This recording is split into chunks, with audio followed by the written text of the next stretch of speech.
গান্ধী মূর্তির পাদদেশে 1135 দিন ধরে রোদ বৃষ্টি জলে তারা কিন্তু তাদের আন্দোলন চালিয়ে গিয়েছেন, তাদের জয় হয়েছে। আমি কথা বলে নেব একেবারে যারা এখানে রয়েছেন। আজকে যেটা কোর্ট থেকে রায় দেওয়া হয়েছে যে সমস্ত যে প্যানেল সেটাকেই বাতিল করা হয়েছে, কি বলবেন? দেখুন, পুরো প্যানেলটা ক্যান্সেল করলে তো আমাদের চাকরিটা হচ্ছে না। এই প্যানেলে ভুড়ি ভুড়ি দুর্নীতি হচ্ছে, কিন্তু কারা যোগ্য জেনুইন ক্যান্ডিডেট আছে? 1035 দিন ধরে আমরা যোগ্য হয়ে রাস্তায় পড়ে আছি। মাননীয় বিচারপতি তো পারতেন যারা যোগ্য জেনুইন ক্যান্ডিডেট তাদের জন্য একটা সুরাহা করতে, উনি না করে পুরো প্যানেলটাই ক্যান্সেল করেন। আমাদের জীবনটা তো এমনিতেই ধ্বংস হয়ে গেছে। আমরা এই চাকরিটা পেয়ে বাঁচতে পারতাম, জীবন থেকে এমনিতেই আমাদের 8টা বছর পেরিয়ে গেছে। আর কতকাল আমাদের অপেক্ষা করতে হবে এই চাকরিটার জন্য? আমরা সত্যিই জানি না, আমরা ভীষণভাবে অসহায়। আমাদের পরিবার পরিজন শেষ হয়ে যাচ্ছে এই চাকরিটাকে কেন্দ্র করে। আমরা বাঁচতে চাই। মাননীয় বিচারপতি উনি জানেন কারা যোগ্য জেনুইন ক্যান্ডিডেট। উনি কেন বললেন না যোগ্যতা যে চাকরি হবে সেই বিষয়ে কেন মতামত দিলেন না? উনি কেন পুরো প্যানেলটা শেষ করে দিলেন, পুরো প্যানেল ক্যান্সেল করলেন? যে সমস্ত মানুষ দুর্নীতি করছে তাদের জন্য আমাদের জীবনটা শেষ হয়ে গেছে। আর কিভাবে শেষ হবে? আমাদের মৃত্যু ছাড়া কোনো রাস্তা নেই। এই জীবনটা শেষ হয়ে গেছে। আমরা হয়তো কালকে শুরু হয়ে রাতে আমাদের এই প্যানেলে আমরা যারা যোগ্য জেনুইন আছি কতজন সুসাইড করবে? বাঁচার রাস্তাটাই শেষ হয়েছে। এই সরকারটা শেষ করে দিয়েছে। প্যানেল তৈরি করার কথা বলছে, তাতে আপনারা কি মনে করছেন যে এই প্যানেলে আপনাদের আর নেওয়া হবে না? দেখুন, আমরা এখনো জানি না এই প্যানেল থেকে কি হবে আর কি হবে না। মাননীয় বিচারপতি উনি কি করবেন আমরা সত্যিই জানি না। আমরা এই এখনো আশা 100% এর মধ্যে সবটাই তো পুরো শেষ হয়ে গেছে। যদি একটা প্যানেল যদি করে দেয় তাহলে কি করে কি হবে বলতে পারেন? আপনারা জিজ্ঞেস করুন। এই যে পুরো প্যানেলটাই বাতিল করা হয়েছে, কি বলবেন? দেখুন, এটা হচ্ছে যোগ্য চাকরি প্রার্থীদেরকে আবার বঞ্চনা করা হলো যোগ্য চাকরি প্রার্থীদের সঙ্গে। কারণ পুরো প্যানেল যে ক্যান্সেল করাটা, এটা দীর্ঘ 8 বছর যোগ্য চাকরি প্রার্থীদের জীবন থেকে চলে গেছে। 2016 সালের এই প্যানেল, এবার 2024, এটা আরও দীর্ঘায়িত হবে। প্যানেল ক্যান্সেল করা মানেই কি, এখানে যে সমস্ত যোগ্য চাকরি প্রার্থীরা চাকরি করছে তারা তো ছাড়বে না, তারা তো আবার মামলায় যাবে, ফলে আরও দীর্ঘায়িত হবে। ফলে দেখা যাচ্ছে যে যোগ্যদের জীবন থেকে বছরের পর বছর চলে যাচ্ছে, তারা বঞ্চিতই হয়ে থাকে। একদিকে সরকারের দ্বারা বঞ্চিত হচ্ছে, অপরদিকে বিচার ব্যবস্থার দ্বারাও তারা বঞ্চিত হতে দেখা যাচ্ছে। বলছে প্যানেলটাকে পুনরায় নতুন করে প্রক্রিয়া শুরু করতে চাইছে, তা সেটা কি প্রসেসে হবে? কারণ দুর্নীতি তো আর একটা হয়নি, ভুড়ি ভুড়ি দুর্নীতি হয়েছে, তার তথ্য প্রমাণ বিচার ব্যবস্থার কাছে রয়েছে। এবার এই প্যানেলটা কিভাবে রিকাস্ট করবে? মানে প্যানেলটা পুনরায় তৈরি করতে বলেছে, নতুন করে প্রসেস শুরু করতে বলেছে, সেটা কোন প্রসেসে হবে?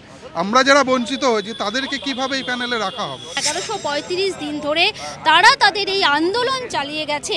আজকে কোর্টের যে রায় হয়েছে সে বিষয়টি নিয়ে কথা বলবো। পুরো প্যানেলই বাতিল করা হয়েছে, কি বলবো? দেখুন, প্যানেল বাতিল তো আমাদের দাবি কোনোদিন ছিল না। আমাদের দাবি ছিল যে যারা দুর্নীতি করে চাকরি করেছে বা যাদের মানে তাদের বাতিল হয়ে পরিষ্কারভাবে আমাদের যারা ওএমআর সঠিক তাদের অবশ্যই যারা যোগ্য তাদের নিয়োগ। কিন্তু প্যানেল বাতিল হলে অযোগ্যদের যারা সঙ্গে সঙ্গে যোগ্যরাও তো বঞ্চিত হবে, আবারও সেই আমরা বঞ্চিত হচ্ছি। তো সেক্ষেত্রে আমাদের সেই দীর্ঘ 8 বছর ধরে যে বঞ্চনা, সেই বঞ্চনা এখনও সেই আবার বঞ্চনার শিকার হচ্ছি আমরা নতুন করে। এটা তো মানে আমাদের লড়াইটা আমাদের অধিকারের লড়াই, এবং তার পাশাপাশি আমরা কিন্তু দুর্নীতির বিরুদ্ধেও লড়াই করে গেছি এতদিন ধরে।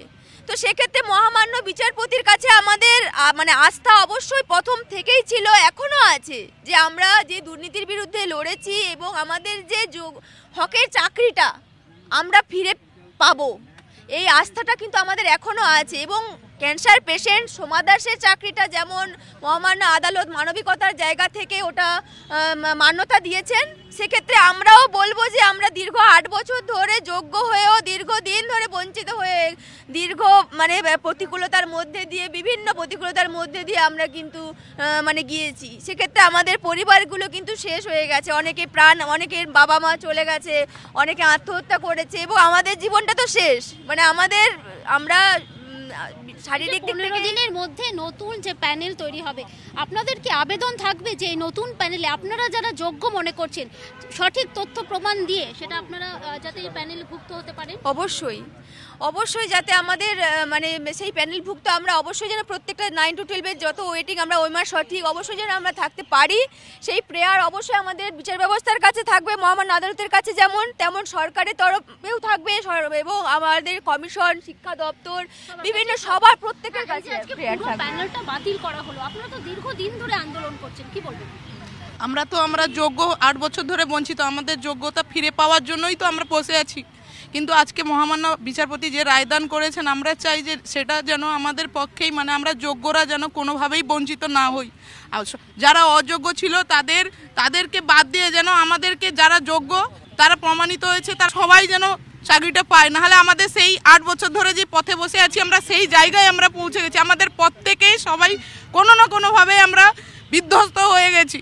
তো সেই জায়গা থেকে বিচারপতি এবং সরকারের উদ্দেশ্যে বলছি যে আমাদের পুনরায় আমাদের বিবেচনা করে আমাদের চাকরিটা যেন ফিরিয়ে দেওয়া হয়। এই যে পুরো প্যানেলটাই বাতিল করা হলো, কি বলবেন? এই ধরনের রায় যে পাবো দীর্ঘদিন লড়াইয়ের পরে যোগ্য হয়ে, আবার আমরা কিন্তু বঞ্চিত এতদিন ছিলাম, আবার পুনরায় আমরা কিন্তু একইভাবে বঞ্চিত রয়েই গেলাম।